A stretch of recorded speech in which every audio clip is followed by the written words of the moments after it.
10வது நாள் 2026. இந்தியன் நாள் எனக்கு எப்படி போச்சுதுண்டா, எப்பவும் போல தான். என்னோட சின்ன வட்டத்துக்குள்ளே வேலையும் வீடும் வேலையும் வீடும் தான் இருக்கும். அதை தவிர இருக்கிறண்டா ஷாப்பிங் இருக்கும். மற்றபடி நான் பெருசாக ஒரு இடமே போகிறதில்ல. குளிர் டைமில், சம்மர் டைமில் வெளியில் போவேன். குளிர் டைமில் வீட்டில் தான் கூட வீடும் வேலையுமா இருக்கும். 7 நாளுமே நான் வேலை செய்கிற ஒரு ஆள்.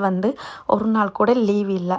அப்படி லீவு தேவை எனக்குன்னு சொன்னால், எங்கேயாச்சும் இந்த நாட்டை விட்டு வேறு நாட்டுக்கு ஓடிப்போனால் மட்டும்தான் நான் ஆஃப் எடுப்பேனே தவிர, இந்த நாட்டில் இருந்தால் எப்படியாச்சும் வேலை ஏதாச்சும் செஞ்சு கொண்டே தான் இருப்பேன். அதனால் எனக்கு 7 நாளும் வேலை.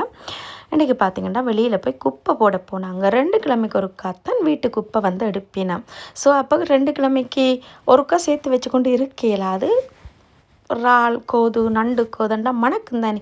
ஸோ நான் 2 நாளைக்கு ஒருக்கா குப்பையை கொண்டே போட்டு தான் வாரேன்னா சில அதை மட்டும் போட்டு விடுவேன் பின்னுக்குள்ள. அவங்க கலெக்ட் பண்ணுற நேரம் கலெக்ட் பண்ணிவிட்டு போகலாம்னு சொல்லி லிடிலில் பார்த்திங்கன்னா பச்சை மிளகாயை கண்டனான். நான் பச்சை மிளகாய் நல்லா ஃப்ரெஷ்ஷாக கொஞ்சமாக இருந்துச்சு. ஒன்று தான் மிஸ்ஸிங். கருவேப்பிள்ளையும் இருந்துச்சுன்னு சொன்னால் தமிழ் கடை பக்கமே போக தேவையில்லை. லிடிலோடையே வாழ்க்கையை முடிச்சிடலாம். ஏன்னா எல்லாமே கிட்டத்தட்ட அங்கே இருக்குது. அங்கத்தை மிரக்கறி தான் நான் கூடுதலாக சமைக்கிறேன்னா பச்சை மிளகாயும் வந்துட்டுது. இன்றைக்கு சோறு கறி ஒன்றும் சமைக்கலை. நான் நடுகாலம் சோறு கறி. ஓகே, இன்றைக்கி சிக்கன் சனிக்கிழமை தானே. சிக்கன் ஓவனுக்குள்ள வச்சு மரக்கறியும் போட்டு சிம்பிளாக டேஸ்டியாக சாப்பிடுவோம்ண்டு இதோடைய இந்திய சாப்பாடு முடிஞ்சுது.